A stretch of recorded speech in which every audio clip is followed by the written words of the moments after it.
Scotland have turned it around at Hampden Park. Launching is Finn Cuthbert. She strikes goal! Erin Cuthbert! Weir, and it's 2-1. Fantastic piece of play from Scotland. Hello and welcome to the latest episode of the Scotland National Team podcast, where we're joined by Scotland and Manchester City midfielder Caroline Weir. Caroline, thanks for coming on the podcast. How does it feel to be back in Scotland camp? It feels great. Obviously I missed the last camp because of injury, so it's been ages since I've been back in camp, I think a few months, but yeah, it's great to be back. And that was the first camp that you'd missed out for ages, a couple of years. What was that like, watching the games from home? Yeah, it was weird. Obviously, I've not missed a camp. I think I've missed one other camp, and that was literally like 6 years ago. So, to miss camp, I was disappointed, but it was probably the right decision in terms of my recovery and my injury. But yeah, watching from home was weird. Like, I was okay until I got to game day, and then I was like, oh, this feels weird. And then obviously watching the Hungary game and Faroes at home was strange, but the girls obviously delivered. They did a great job and started the campaign really well for us. Did you miss being away? Because I know that you enjoy like sort of camaraderie of the group. You've got a lot of close friends here, so even missing that time with them must have been bad for you. Yeah, it was, yeah. Camp is great obviously for the football, but such a big part of it is being together as a squad, and a lot of us have known each other for years and we are really good mates. So yeah, to miss out on the camp banter, I had a bit of FOMO, but I'm back now, so it's all good.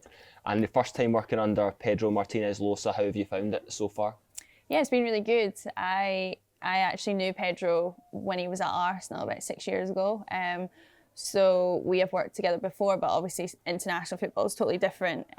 So I heard good things about the last camp, and I was excited to come in this week, and training has been really good. I like what they're trying to implement and the concepts and how they're coaching, and the sessions have been good. So yeah, I've enjoyed it. It's been positive, and yeah, I think we'll be ready to go on Friday.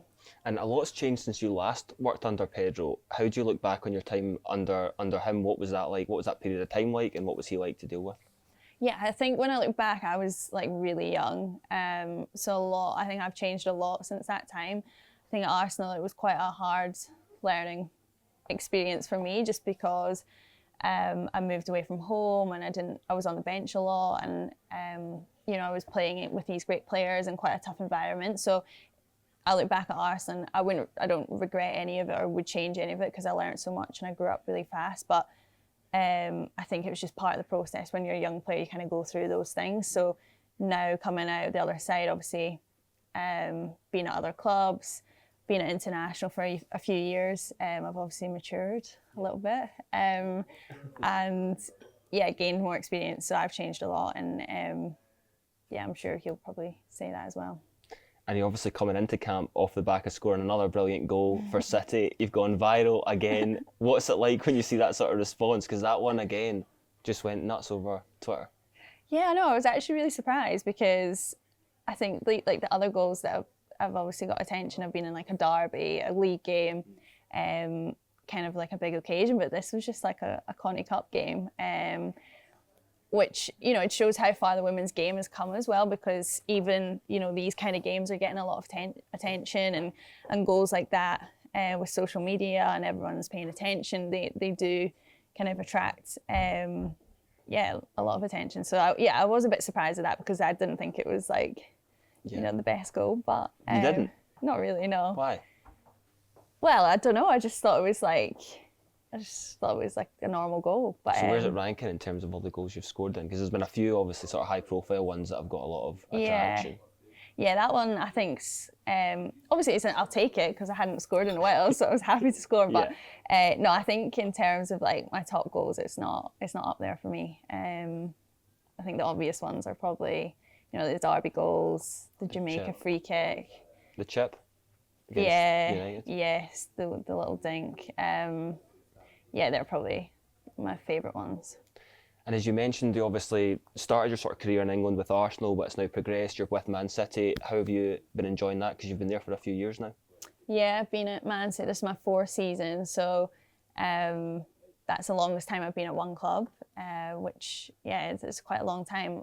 I mean, City is like a great club to be part of, especially as a female player. It's kind of paving the way in lots of different ways for female football. So for me, you know, I'm kind of passionate about all those kind of things, and as an athlete, you have all the support you kind of need to reach your potential and really kind of develop. So yeah, I think I've learned a lot at City, and I've enjoyed my time there so far. And yeah, obviously this season's probably been the most challenging period of time at City, just because we've come off the back of a few bad results, and that's not happened at City for a long time. So yeah, it's definitely a challenging moment right now, but that's part of football as well, that teams go through those moments. So yeah, we're going through one of them at the moment. Yeah. In terms of that team environment that you have at City, that sort of one club like vibe that they have right now, when you're going into the training centre, it's the same training centre as the men's, and you've had a few interactions with the men's team as well, like you've built up a bit of a friendship with Kevin De Bruyne. Like, tell me about that. Yeah, I mean, the facilities, you've been, haven't you? Yeah. Yeah, it's pretty cool. It's amazing. Yeah. Because like got like 9 pitches and all the grass is cut to the same length as the Etihad. Like, yeah, they don't really miss any detail, do they? Yeah, literally, it's all about the details, and it's not far from the city centre. You can actually see a city centre from like the training pitches. So it's a pretty cool place, facility wise. And yeah, the guys, they train in the same facility, just across like the indoor pitch on the other side. So yeah, we see them quite a lot. We see them on appearances. They're interested in what we're doing. Obviously, we're interested in what they're doing and how they're getting on. And Pep comes and watches training on occasion, which is pretty cool. And Kevin's nerve-wracking, or not really? No, like he's pretty chilled. He's just like kind of turns up out of the blue and speaks to our manager, and speaks to us a little bit afterwards. So yeah, there's a good relationship across both teams, and you do feel like you're part of one club. It's not, you know, I've been in clubs where it's, you know, the men's team and that's the club, and the women's team are somewhere over there. So yeah, like I say, being a female and being an athlete in that environment, that's great. And yeah, that's what I've really enjoyed. Because like De Bruyne was like posting on your Instagram, like saying superstar and all that. Like he's like, you know what I mean? Like that must be like quite cool for you to see that and to have that sort of relationship with a player like him. Yeah, he's cool. We've sat down a few times and had a coffee before, and it's really interesting hearing him speak about football and the things that he comes up against with his manager and the team and you know, selection and just how they do things, and it's not too dissimilar to what we go through, and just how he speaks about the game tactically as well. Is you know, you're sitting with one of the best players there's been, I think, as a midfielder, and as a like to think similar kind of player in terms of position. You can learn a lot from him. So yeah, he's been cool, and he's genuinely interested in the women's game and has followed it for quite a number of years now. And the players, especially someone like him, he seems pretty humble despite all the success he's had, or with all the success he's had. Is that something that you've had to sort of focus on as well, and all the players, because although you've been doing really well, you still need to remain sort of humble and true to your sort of roots, I guess?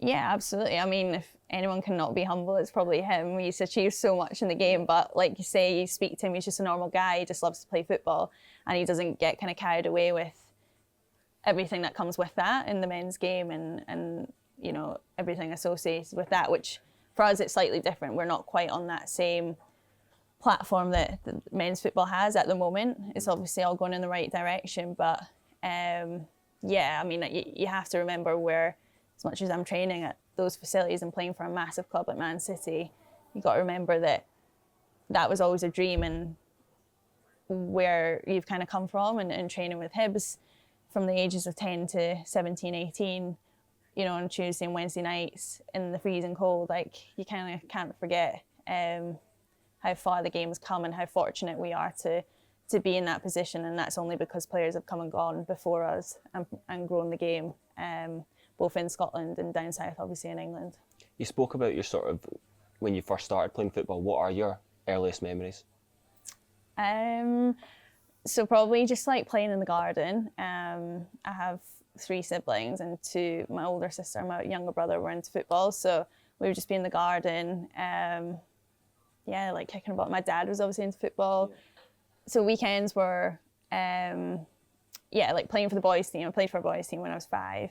Playing for that, going to East End Park, obviously in the afternoon, big Dunfermline fan. And then getting up early on a Sunday morning and watch Match of the Day with my brother, because it was on too late at night, so we would always get up early on the Sunday. That was basically weekends, and those are like my earliest memories of football. We were just all obsessed with it, especially me. Birthday parties were football. Yeah, did you not have like the Dunfermline mascot turned up to like a birthday party? Sammy, he's come to our back garden a few times. Has he? The back garden? I thought you would have met him. Hamish French. You know Hamish French? He was like a Dunfermline legend. My dad knew him when he came to my sister's birthday party. Right. Yes, he was signing everything. Right. Okay. Oh, and then you've also had Sammy the Sammy. I thought you meant that he was in the costume. Oh right, no, but that, I mean, kilted parts. No, he wasn't. But and then there was a period when Dunfermline had like Astro, like 3G at East End. So we had a few birthday parties there. Oh, okay.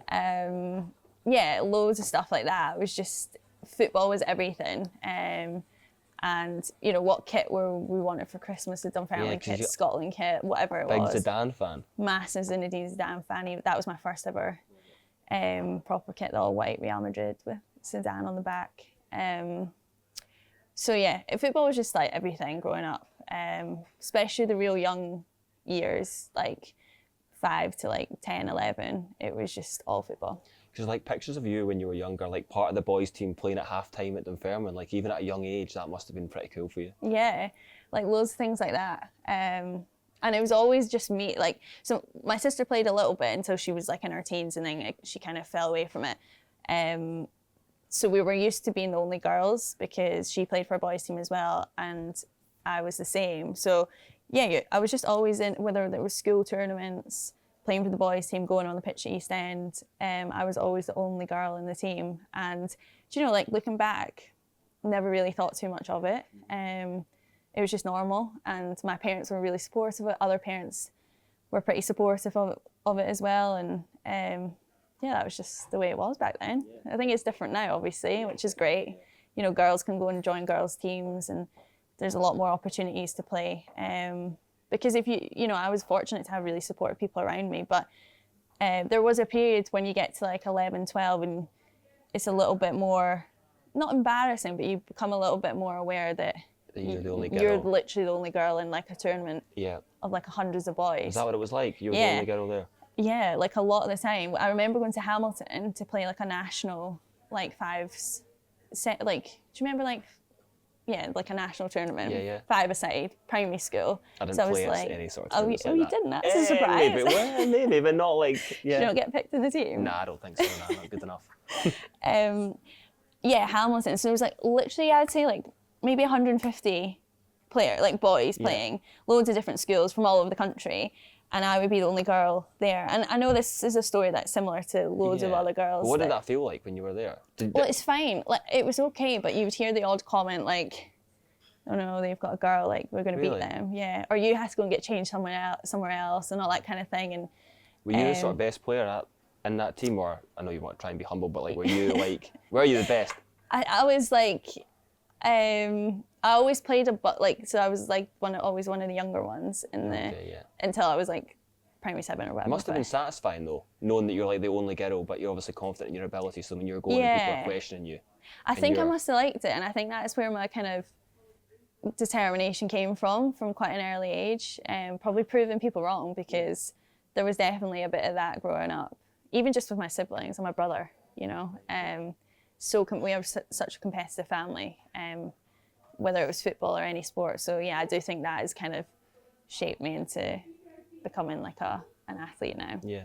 And so talk to me about your dad, Lindsay, Big L as he's known. You're a big fan, aren't you? Big fan, yeah. So he's been really inspirational in your career, hasn't he? Like in terms of, because you were obviously in that environment with the boys, but then he was involved with the women's set up at Hibs, is that right? Yeah, that's right. So he obviously, he got me involved in the boys team initially, and then I got to age 10, and I remember thinking, going in the car back from like a game, I was like, Dad, what's the next move? And this was someone that was, age 10, that I was like, we need to move on. Really? Yeah, like where can I go and develop? Because I knew it was getting to an age where, girls can't play in a boys team forever, and it was getting to that age and stage. I was like, what's the next move? And so he I'm not exactly sure how it came, but my sister was at Hibs, I think. That's how initially it came. And he spoke to one of the under-13s coaches, Ronnie Hamilton, and was like, look, my daughter's 10, she loves football. She'd love to come and try out with you guys. Is that okay? So literally like the next week I was at Hibs, and I was 10, so it was under-13. So it was like, I was quite young. And yeah, I loved it. And that was it. And I moved on and started my time at Hibs. Now, with your time at Hibs comes a crucial part in your journey, because that's the first time you met Claire Emslie. Yeah, Now, right. So that's your best pal. So I spoke to her earlier, and I said, what was your first impressions of Caroline? Oh, what did she say? She said she was that sly. you turned up with a massive headband on, and she thought that you were going to be turning up for tennis lessons rather than football. That's so sly. No, that sounds about right. I had a massive like white headband thing. It was so tight, it actually used to hurt my ears. Are you going to bring it back? Am I going to bring it back? Yeah, you could. Probably not. I think that ship has sailed. But what was your sort of impressions of Claire? How did that friendship Well, me and start? Claire, so I remember Claire, I remember Claire more when before I actually knew her, because she played for Hutchie Vale, I played for Hibs, and we always played against each other. And at that time, I was a left winger, which was hard to believe. Yeah. But and Claire was right winger, and she always had the sickest like boots. She had like the brand new Preds like every time I played her. She said that you had mentioned that. Did she? Yeah. Yeah, and I remember thinking, oh, this girl, she's always has really cool boots. What were your boots of choice? Did you It varied. Taupe 90s. Not bad. Yeah. But you were always envious of her. Yeah, boot they were always cool, and she had, the tongue on like the pair just looked really sick. Yeah. And and she had quite frizzy hair too, so like you would look at her straight, but her hair was like coming out the sides. Kind of like now, still to be a bit fair. now, yeah. So that is my first ever memory. And I remember one time and she might remember this, we played Hutchie in like a semi-final, and the goalkeeper kicked it from our hands. And I headed the ball, and obviously I hate heading the ball, like I did back then as well. And I didn't head it properly, and it properly went down my back and jarred my back. And I had it was like really hurt my back because I didn't do it properly, and I had to get subbed. And I was out for a good 2 weeks, aged 11. Right. Okay. That was the first serious injury, was it? Yeah. Yeah. And I think that's why I don't love heading the ball, to be fair. But yeah, no, I joined Hibs first, and then she came along the next year. And to be fair, the first little bit, I was so quiet. She was quite quiet, so it actually took a little bit to say a couple of you words. were quite quiet when you were younger and stuff. Was she quiet? No. She was quite quiet, yeah. Okay. But she was kind of in with all the Edinburgh lot, because they all did regional squads together, where I was a bit of an outsider. Yeah. And then we did our first ever Scotland camp together. In Perth. It was when we used to play at McDermott Park, and she was my roomie. Oh, okay, yeah. I think we bonded then. Right, okay, and that was the start of it, was it? I'd say we bonded because we were both really nervous and quiet. And we were put together, and that was that. We haven't looked back since. That's amazing to see how your careers have properly gone in tandem, because you've you made your debut at the same time. Mm-hmm. Obviously played at a major tournament together, the World Cup, and then you were at Man City together as well. So and then you're at still the national team now. So to have there's that been some consistent fire. Yeah, there's been some mad moments together that we would never. Well, we dreamed of, just little moments like playing for Man City, little. Big games, cup finals. Yeah, there was some great imagery at the FA Cup final at Wembley. FA Cup, we were warming up at Wembley. This is a couple of years ago, so it's full crowd, and we always take a moment to be like, this is pretty sick, and we wink at each other, and we're like, how have we ended up here? But it's sick to share it with someone that's gone through pretty much exactly what you've gone through, and you've known each other for so long. And always wanted the same thing, so yeah, it's pretty cool. It's when you went up the steps to collect the FA Cup trophy, the two of you were at the far end together, making sure that you were. And then were you not there was a Man City title party? Yeah, that was something. And then you two were up on the stage with Fernandinho lifting the trophy. With the Premier League trophy. Were you? We were to Fernandinho, he had the Premier League trophy, we had the Conti Cup. We were like, do you want to switch? He was like, yeah. So we did the Premier League, and we're like this. And he had the Conti Cup, and he was like that. Oh, it was so funny. Because there was thousands of fans there. Yeah, that it day, was wasn't in there? like the middle of Manchester, and we'd done like a parade on the bus, like an open top bus, and me and Claire were loving it. And yeah, and then at the end we went on stage, and that was when we did the cup. But yeah, there's been moments like that have been sick, and like the World Cup, obviously. To share that with one of your best mates is pretty cool. Because the two of you are like inseparable in camp, but I suppose it's just because you enjoy your like each other's company so much. But we just haven't changed. Like we're still like so immature and a bit embarrassing, and like she's still frizzy. Like she's still got frizzy hair. yeah. But you've got rid of the headband, so at least there's a bit. Yeah, I've moved on. She hasn't. And so, in terms of like away from football, you and Claire are obviously quite close. So she's got two dogs, Bon and Jovi, and then you've now got a dog as well, Sky. I do. So yeah. do you like? Obviously, she's at Everton now, but do you still meet up quite Yeah, regularly? so she lives like 40 minutes away from me, and obviously I got a dog last year, and she was like, Kaz, what are you what are you doing? Like, you're not a dog person. And I was like, Claire, like, I am, like, I'm just getting a wee sausage dog, like, and she was shocked that I actually went through with it. And she actually came over the other day, and so she's like into proper dogs, like, she's got Labradors and massive, they're really cute to be fair. And she actually has like fallen in love with my little dog now, because she's seen how cute and easy she is compared to her too. Like, how are you horses. finding that? What, being a dog bum? Yeah, being a dog bum. It's been an interesting experience. Like, don't get me wrong, when we first got her, I was like, I don't know what we're doing, because it's hard work. Again, I don't know if you've ever had a puppy. Never. You've had a puppy, you know. And you don't really know until you have one and everyone tells you, like my parents were like, don't do it. And I was like, it'll be fine. Like, but you know what? You get past that stage, and I actually love her. She's like, it's such a nice kind of distraction to come home to. Like, we go out walking a lot more, and it's just like a nice, consistent thing. So, like, she's always buzzing to see you, regardless. And obviously, I'm away a lot as well. So, I mean, I'm not number one in the house, but like, that's okay. And in terms of after football, what have you thought about? Because you're doing a media degree at the moment, aren't you? Mm-hmm. Is that something that you want to do, media? Is that what you're I want at? your job, mate. You want my job? You can have it, that's fine. More than welcome to it. No, do you know, I don't know, like, I kind of changed. Recently I have lots of things in my head that I would love to do. It varies from like maybe going into the media, maybe going into coaching. That's a new thing that I've thought of, because as I get older, I just feel like that's, I don't know, it's something I've become more interested in the last like year or so. But then there's a part of me that wants to just set up like a skincare makeup brand. Wow, so you really don't know what you want to do? No, I don't know. Yeah. I thought you were set in the media career. No, I'm not. Nah, I'm not set on it. I really enjoy it, and I love my degree. Yeah. And I love like getting experience in whether it's radio, journalism, TV. You commentate on some City men's games, don't I you? do a bit of co-commentary. How's that? It's good. It's quite hard. Like, Right, okay. you have to talk like constantly, which You're good at that. I'm not that great at that, mate. You know, I'm quiet.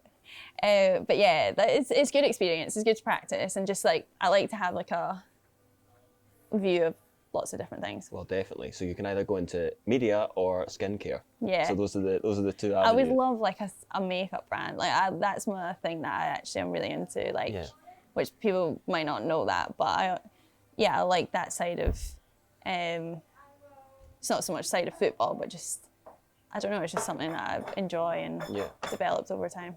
Because that's quite an interesting one as well. Because as you said, you are quite like passionate about that. Like in terms of like when you go on the football pitch, you want to like you have makeup on. Is that just something that you've always had like since you were growing up, or is that developed over time? No, definitely not. That's definitely developed over time. If you look back at pictures of me, you'll realise that it's been over the last few years. And I think like for me, I've always tried to like break the kind of stereotype of female athletes. You know, I think 10 years ago, a girl playing football, there would be certain associations put with that. You know, that they maybe couldn't be feminine and all that kind of thing. And for me, I always have enjoyed kind of going against that and just, you know, I always have my nails done, just little things like that. So like and I kind of always feeling wear good and all that a sort bit of of stuff. makeup. For me, that's something I enjoy, and it's just to show that female athletes can do all that stuff as well if they like it, you know. Yeah, because there's a few players in the squad that are like that as well, I think. Yeah, Like even yeah. yesterday, Lisa Evans said, as a photographer at training, yeah, okay, that's great because I'm going to put makeup on before the Yeah, session. And I was like, that's- all right, do you want to know before there's a photographer? Yeah, definitely. Yeah, that's why I text you all the time to Like, ask. just text me because you want content for your Insta. I mean, any day now, mate, for that. But yeah, I think especially as the game's grown and we are on TV and we are getting our pictures taken, like you see in the men's game, you know, they are quite image conscious and yeah, it might not be makeup, but it's whatever it is, it's haircuts, it's fashion. And I think that's exactly the same in the women's game, and you can see that kind of growing over the years, but it's been something that I've always enjoyed. So before this, we had a wee chat about the sort of 3 key games. That's the kind of feature that we have on the podcast. So Yeah. let's start with your debut, Iceland against Scotland, 1st of June 2013. So we won 3-2.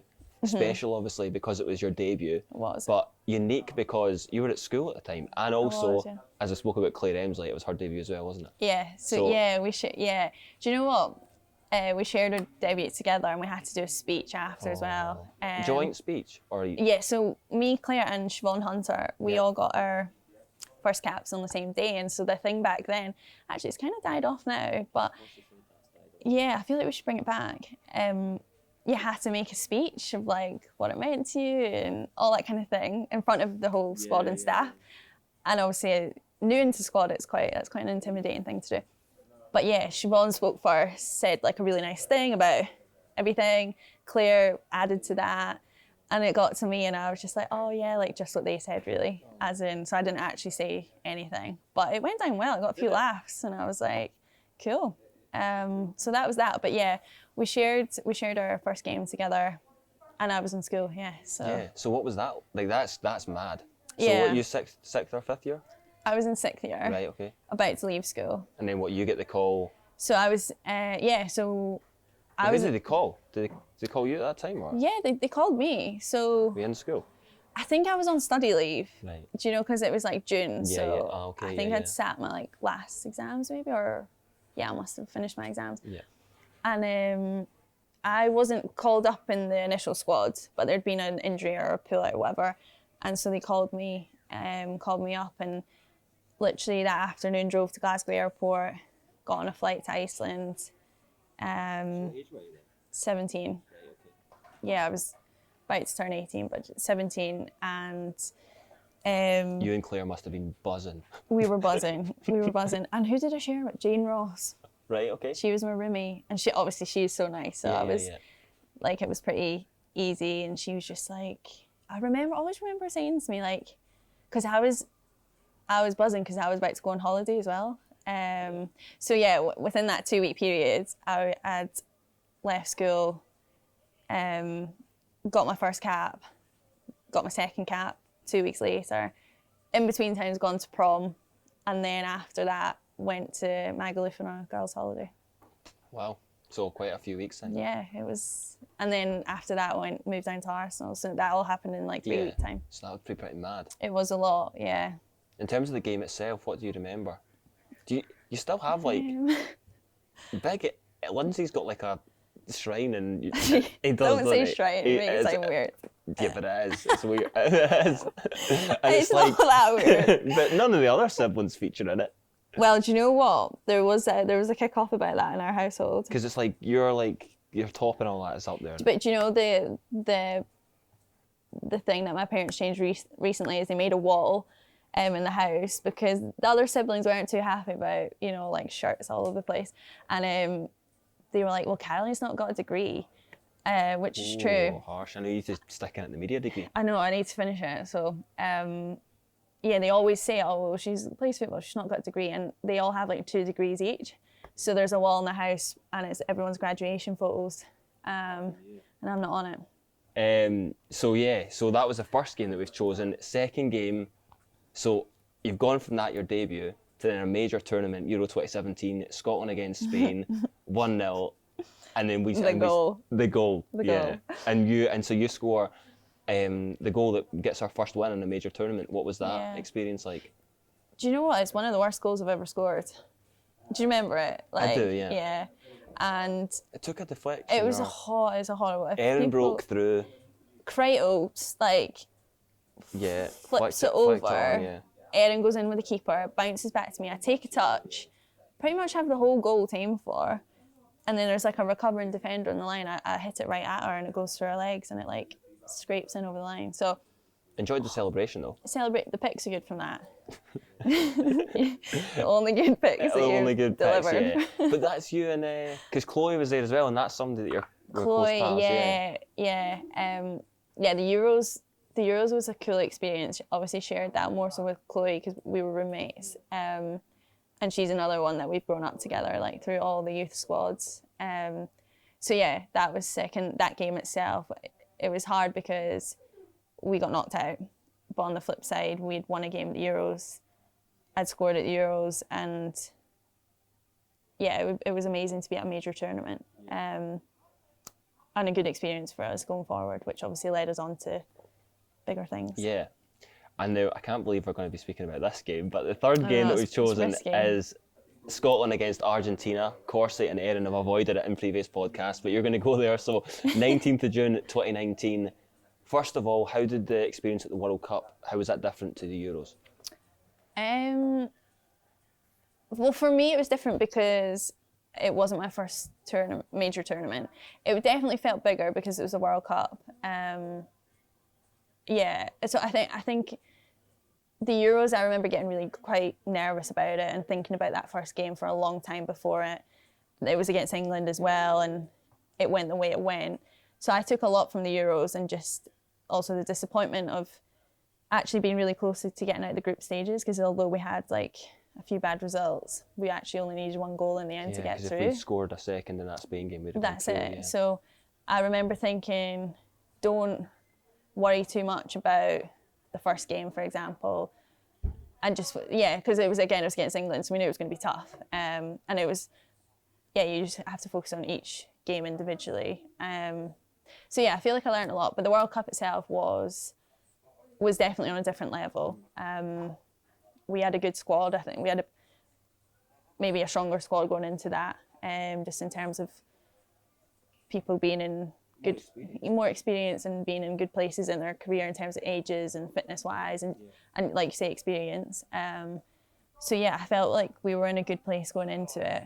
And yeah, obviously the Argentina game, I think I choose that game because I did learn a lot from it, which does sound like a cliche, but it is legit. I think it was the two opposite ends of how football can give you so much joy, but then literally like kind of break your heart at the same time, and that was exactly that game. It was the first 75 minutes were some of the most enjoyable moments I've ever had in football. It was a full stadium pretty much. And such a cool stadium to play in as well. Such a cool stadium. Like I remember the changing, like I remember a lot about that game because all the girls went to like a USA game a couple of days before, didn't they? Yeah. So to see it as it was, and then Yeah. to actually play in it, it must have been amazing. Yeah, I forgot actually. Yeah, we went to the US, which was sick to be like a fan as well at the World Cup. And then a few days later we were playing in it.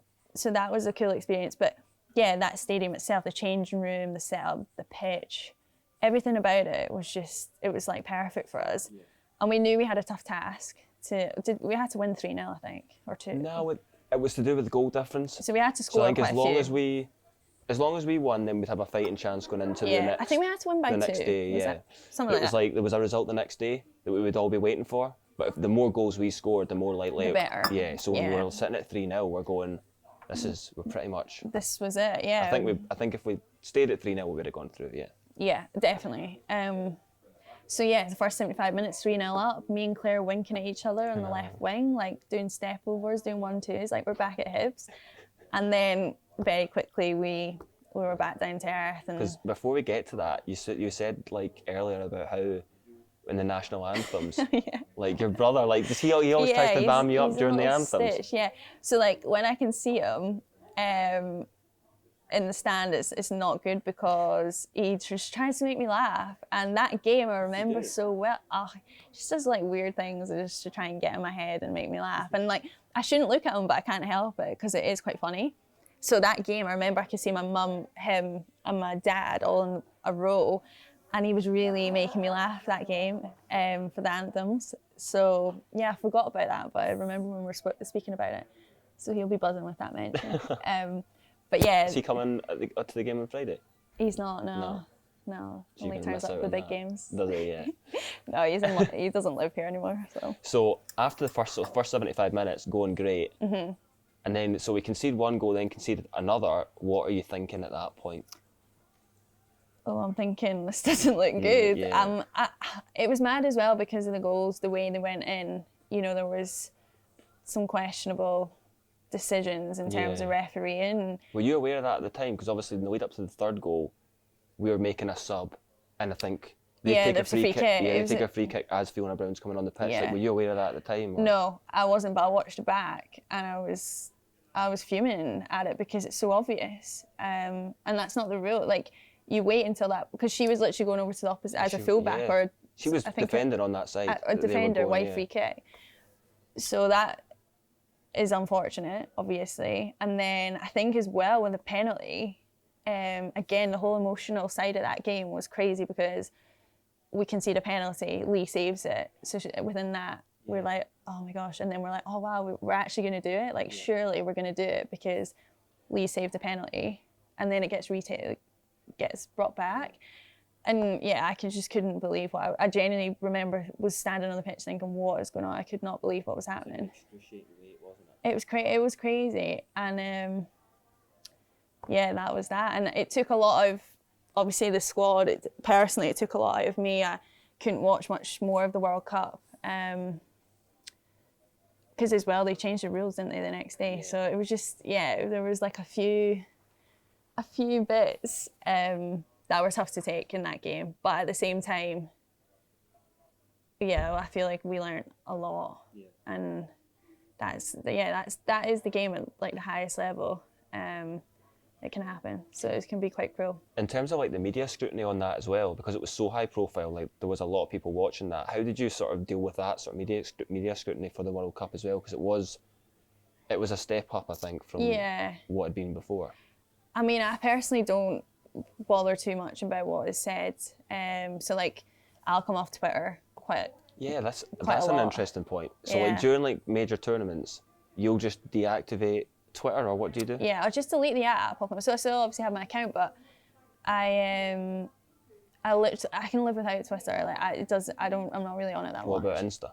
I like Insta a bit more, but on the lead up to big games, I'd delete Instagram. Do you? Right, okay. Yeah, and So then that's quite often you do that? yeah, quite a lot, because I just feel like it's a distraction that I just don't need. Like, I don't really get anything from it, especially when you get tagged in things that you don't need to see. I think what's most important is just what's going on in your circle, and how you're preparing for things and dealing with things. So. Because that was something that Anna Senior did as the head coach of the women's team at the Euros. She asked every player, like what they thought, but her advice was everyone off social media. Yeah. So I take it that you've sort of done that from a young age. Yeah, personally, I think we always have that discussion going into like big tournaments, and I think like nowadays people can't come off social media full time. Like, people like it, and people, really can't. It's a habit for them. So like, to say people can't have to come off it, like, it's probably unrealistic to expect everyone to do that. But I think we had a thing in the summer with the Olympic squad. Yeah. We just decided not to speak about what was being said. So if you want to read it, that's fine, but don't bring it into the bubble. Don't talk about it, because It's just an individual you thing, might be reading it, but the person opposite you might not be on Twitter at all and might not have been for weeks. So just be careful what you're saying and who around, kind of thing. Yeah. So I think that's quite similar to what we're like here. And then sort of in the aftermath of that Argentina game, so we had like a free day after that game. So everybody was obviously devastated, but it was your birthday. It was, so yeah. That must have been bittersweet, or? It was weird. It was like definitely a memorable birthday, because I'm not sure I'll play, in a World Cup game and then have my birthday the next day in Paris, which was pretty sick. So yeah, it definitely took my mind off things. I went for a nice breakfast in front of the Eiffel Tower, a bit of champagne. Not that we were celebrating anything, but it was nice. And I think that's so important for me, is to try and switch off as much as possible. It was hard after that game, because you put so much into these tournaments and you prepare for so many weeks. And then like that is over. And there is definitely a period of like a come down that you have to deal with. You just have to go through it, and it took maybe a week or so.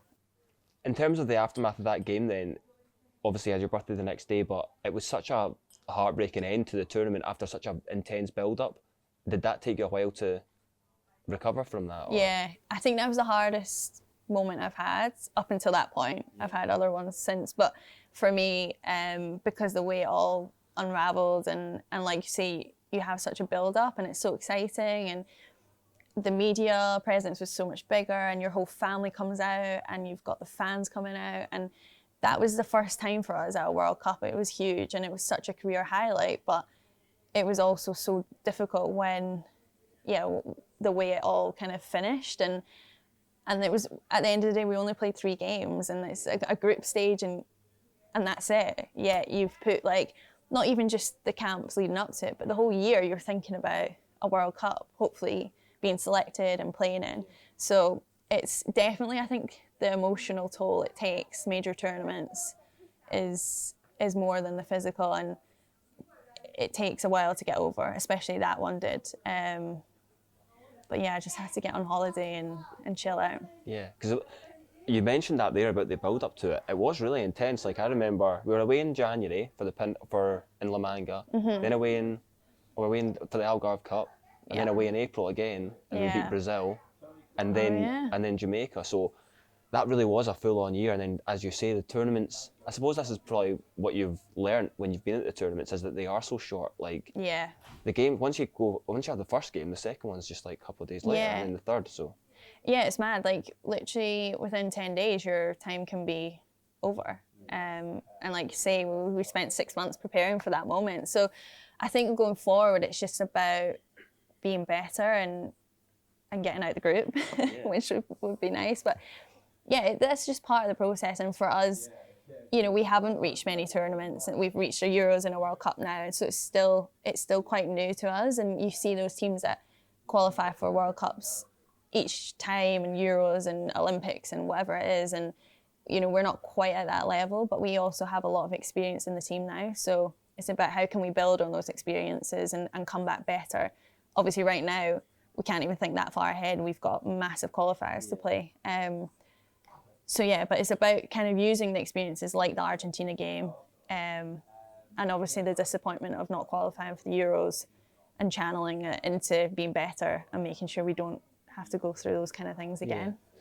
And then the World Cup obviously being hosted in Australia and New Zealand, just a brilliant target. Oh yeah. Because that would just be incredible, wouldn't it? It would be unreal. I mean, I've never been to Australia or New Zealand, so I mean, yeah, like that's what you want to play in. That is literally, as a player, you want to look back and kind of see what tournaments you played in and how well you've done. That's kind of how I think I'll probably not judge my career, but that's what I want to be part of. Yeah.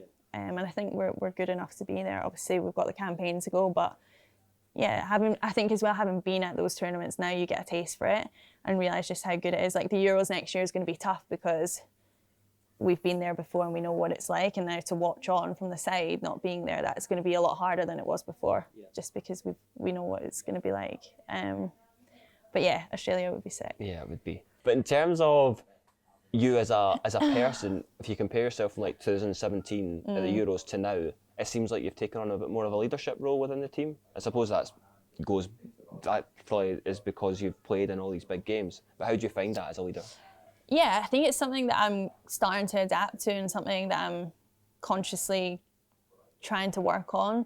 Before I knew it, I'm 26, which, it's not that old, but in terms of football, I've had quite a lot of years of experience. So, I look around the squad now and I am probably one of the older ones and been in the squad for quite a long time alongside, like Kors, Jen, Lisa, and that's probably the oldest ones at the minute, or the most experienced. So, it's something I want to develop, and I feel it would be a good time to do that in the squad. And I think I'm better when I have a bit more responsibility. So, I feel like I've got good role models though, in terms of Corsi's like a great leader. Kim was as well in her own kind of different way. She was yeah, she was great to learn off. So yeah, I feel like that's something that I want to develop.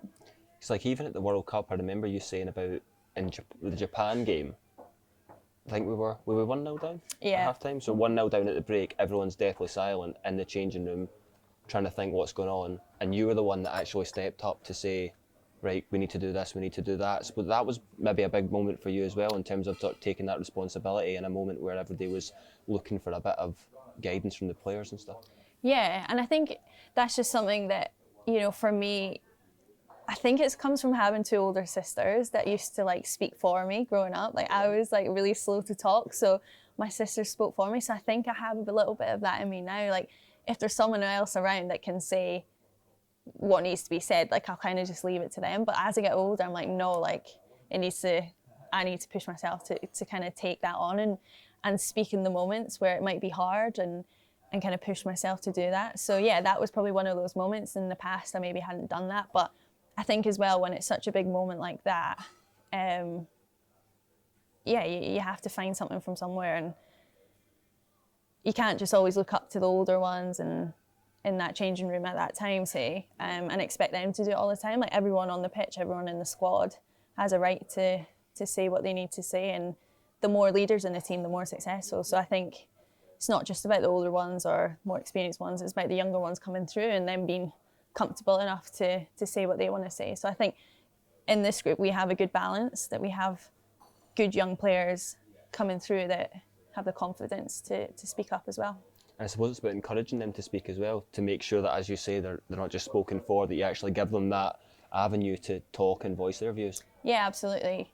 That's such an important thing, and it's great though. I see like the young players come through and they do have like a lot of confidence to speak up, which I think is a real positive thing, because I was quite quiet as a, you know, I think even now, like I'm probably not going to be the one shouting and screaming on a football pitch, but I've kind of learned as well, that doesn't necessarily mean that's how you have to lead. You know, I've learned from Corsi and Kim that it's kind of what you say more so than how you say it sometimes. So, but yeah, you're right, that it has to be an environment that people feel comfortable in. So let's finish on a few sort of quick fire questions. If you could be another Scotland teammate for the day, who would you be and why?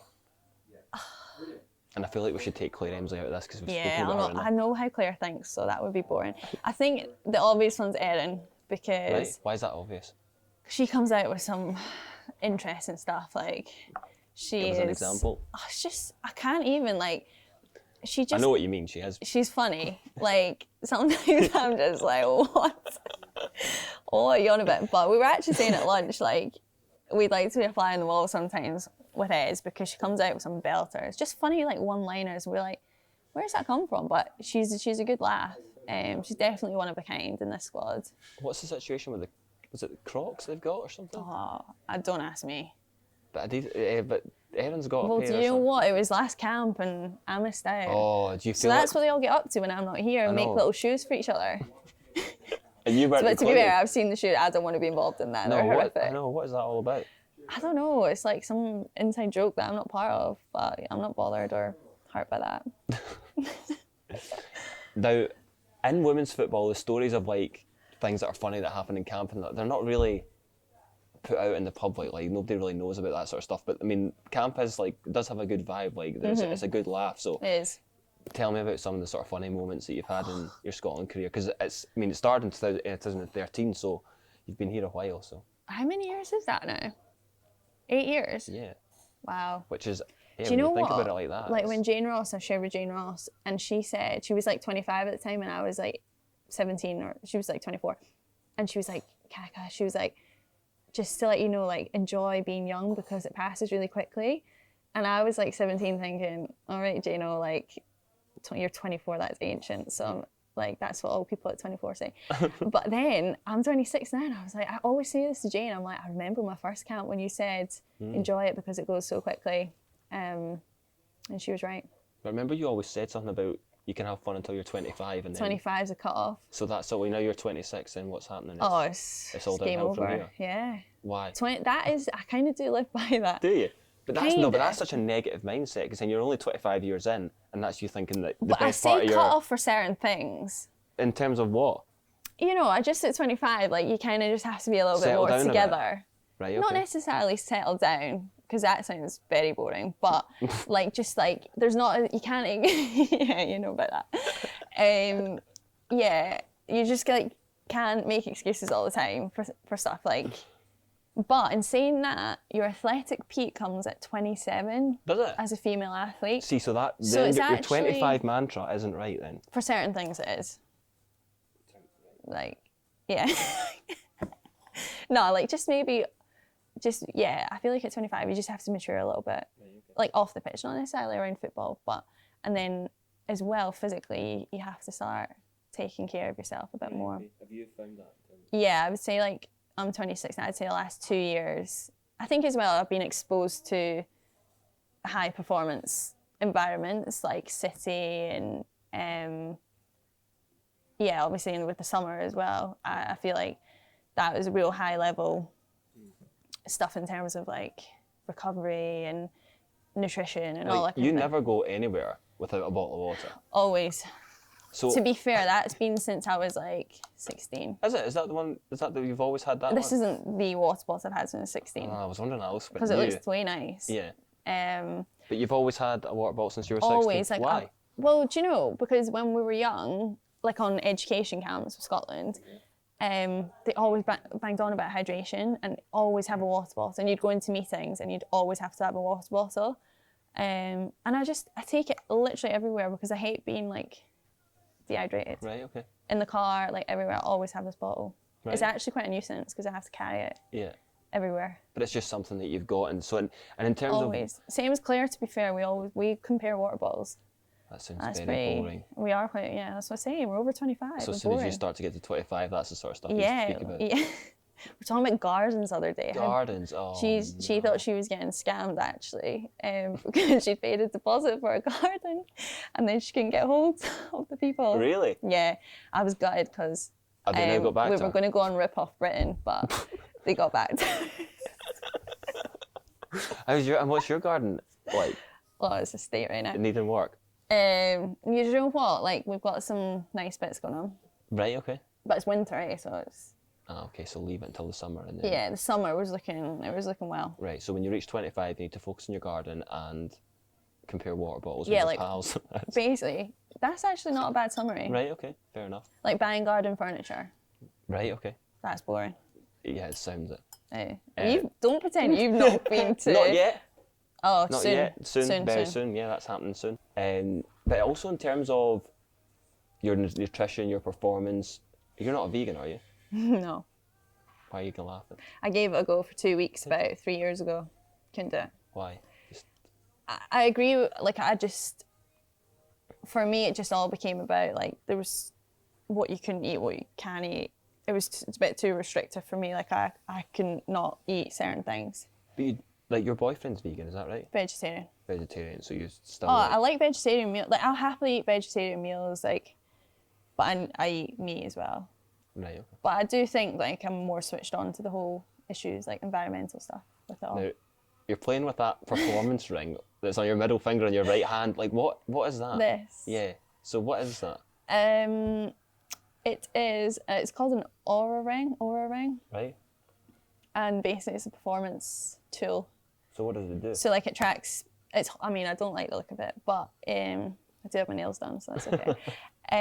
Yeah, it tracks like your sleep, your activity, your exercise, your heart rate, your recovery. Yeah, all that kind of thing. Just to see what you're up to, basically. Why are you called Kaka?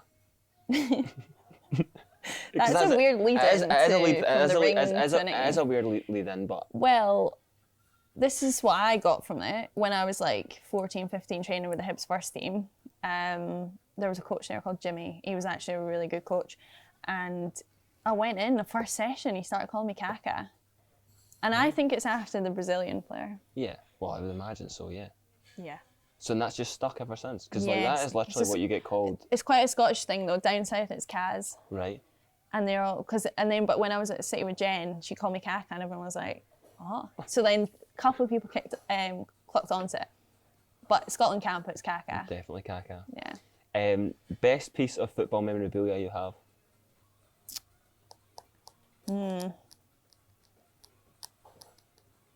John McGinn shirt. Not bad. Can I say that? You can say that. Well, that's good. Big That John appeals, fan. that appeals to the Scotland fan. It does know your definitely. audience. Yeah, absolutely. So how did you get hold of that? Just messaged him. Just chanced your arm Yeah. and asked. Well, we follow each other on Instagram. Right, okay, so you just went for it. Yeah, Have you not got Kevin De Bruyne shirt as well? I do. That's not bad, but we'll say John McGinn because Well, it's Scotland. Scottish podcast, isn't it? Absolutely. Now, when you never actually answered in terms of your funniest moment with Scotland, because I want to speak about team building days, Okay. especially under Anna. Yeah, There was quite a lot of them, wasn't there? And some of them there were was. different. Yes, that's fair to say. With Anna, that was a huge part. You know, sometimes the chat would be more about the team activity than the game, you know, that we had to play. So Anna was quite big on team bonding and yeah, kind of life off the pitch and making sure we were happy off the pitch. So yeah, we did quad biking in Cyprus. That was pretty cool. I know the one you want me to talk about, What's that? the sheep herding. Yeah, let's talk about that before the Euros. I know you're just waiting for it. Yeah, What the was Euros Yeah, in where was it? Holland. Holland. Yeah. And we were all stood out. So we were in this really nice hotel and it had like nice grounds. And you were there, right? Yeah. And we were like just told to go outside. And it was Anna and Anne Helene, our assistant. I think she maybe organised this one. Right. Because she said she always wanted to do it Did afterwards. you know what was coming? No, so I think we all just went outside. And then this guy turned up in a van and a sheepdog ran out of his van. And he was like herding his dog back. Yeah. And he was like, hi, I'm whoever. And today we're going to learn how to herd sheep. And then he opened the back of his van and loads of sheep just ran out into like towards us. And so we had to get into groups and like herd the sheep. So there was a competition. I can't really remember. I just remember chasing sheep around and like trying to like wave them in. And I was also thinking, I was like, we've got to play our first ever Euro game in a few days and we're doing this. It was quite random, but I liked it. Yeah, but it was. I suppose that was a big thing that Anna had in terms of like bringing the team together and all that. You did have a really strong team ethos. We did loads of cool stuff like team, paddleboarding in Brazil. That's on good. a Brazilian river. Right. And we all had to drink cans of Coke when we got out of the water because I think there was things in the water that we weren't meant to swallow, if you get me, like dirty water. Right. And so the doctor was like, just have a can of Coke, you'll be fine. Right, and that was medical advice, Brazil. was it? Right, okay. Yeah. Apparently that is a thing though. Have you heard that? Yeah. Oh, no. Apparently you are meant to drink Coke. Like, Right, okay. if you're, I don't know the ins and outs, but I just remember that. Right, okay, fair enough. And we were all fine. Karaoke song of choice. Well, I can't say I'm a massive karaoke fan. I don't know, I like maybe just like ABBA or something. Right, okay. Yeah. Did you have to, what was your initiation at City? Proclaimers. Oh, so you actually did, just went for Proclaimers, that was Yeah, that I mean, it's standard. classic. I think Claire, we did a duet. Ah, okay, Me and Claire also did the Cheeky Girls, because we are cheeky girls. That wasn't the intro, was it? Oh dear. Where It was was the this? Cheeky Girls by the Cheeky Girls. Where, at City? Yeah, on the bus, I remember. We did it on the way back from a game. And how did that go everyone down? was like knackered and we were like, oh, let's get the bus going, let's do the Cheeky Girls. And no one paid attention and we were So you just just up in were front up of the the front? bus. Yeah, just having a good time by ourselves. Yeah, well. Which is usually what happens, but it was fun. Last text or WhatsApp message you sent? To you, No. saying I'm going to be late. No, no, just to me. Before that, got to be a bit. Before, Yeah. let me see. Oh, Claire Emslie, What she said. can I borrow your wash bag? Right, okay. And That's it. there's another That's- one. What's the last picture in your camera roll? Ooh. Oh, I can't even show you. Oh, what? I can. It's from yesterday. What is it? Is it a training picture? Yeah. Oh, come on. It's hot. If It's it didn't not make your very- Instagram, then Yeah, Was it's, it just- it's so not is going it- anywhere so- near Insta. It's from training. I mean, I'm all for the cause of the t-shirt, just to put that out there. Yeah, but just a picture of me, I just don't know. oh, Caption that. yeah, understandable. Yeah, that's fine. You do enjoy content for your social media channels, don't you? You like promoting. But I suppose that's an important part now of a women's football as well. Yeah. Well, any football, I think. I think it's even the men's game. I think that's where it was all at. I go through phases with Instagram where I'm like, right, let's post and do some content, and then I go through it where I'm not posting anything for days. But that's just the way the world works now. It is all through Instagram, and people also want to see stuff as well. So, well, some do. Some do, yeah. Any superstitions or like pre-game rituals that you have, or? No, I'm not too superstitious. I try and stay away from that stuff because I think, I know players that get really hung up on it, and then when you can't do a certain thing because of just circumstances, they get stressed. So I have routines of nutrition, eating a banana, maybe some caffeine, but I would say that's more nutritional, not a ritual. Yeah. Yeah. And then last one, just on the relationship that you've got with Andy Murray. Mm-hmm. So how did that? Well, first of all, how did that come about, and how is it now? Do you speak to him regularly, or? Yeah, so it came about because I was looking for a new agent at the time because my old one was going on to other things, and it was through Man City. So my agents know someone at Man City. He obviously spoke to me, and then we met up. It wasn't me and Andy going for a coffee. It was yeah. It was a photo shoot type thing, wasn't it? Well, that came later. Oh, so okay. I met initially with who are now my agents, and we decided we were going to work together. And then a few weeks later, we did a media thing for it. So went down south to London. Well, actually, it was Wimbledon, and where else? Obviously, to meet Andy. And I met Andy, and he was really sound. He's obviously exactly what you kind of expect him to be, really down to earth, humble, funny. We got on well, and we did a few media interviews talking about obviously tennis, football, gender equality, all those things that he's such an advocate for. So it was really cool, and we worked together, and I have his number if I ever want to ask him for any advice or anything. Do you ask him for advice? I have done, I have done in the past. In terms of what would you be asking him? So for a pre-season, I think it was maybe last pre-season, I just wanted to ask him what kind of recovery he did, if it was anything different to what we do. So it's boring athlete stuff, but it's recovery beneficial for you, and I was like, well, he's a top athlete. What does he do? And obviously, it's just the 1%, and for him, that's so important in individual sports. So I've asked him about that, and he's been in pretty regular contact. Obviously, when I got selected for the Olympics, he was buzzing for that, and spoke about that a little bit. And he's been a bit busier now, I think. He's back playing, so. But he's cool, and the agency, the guys that I work with on a more day-to-day basis have been really good so far. So it's all good. Have you got your tickets for Wimbledon sorted next year? Do you know what? Not yet, no. But that's I'm on the hoping list, is it's it? on the card. Yeah, hopefully we talked about it before. So I've never been to Wimbledon. Yeah. But that would be in the plans for next summer, hopefully.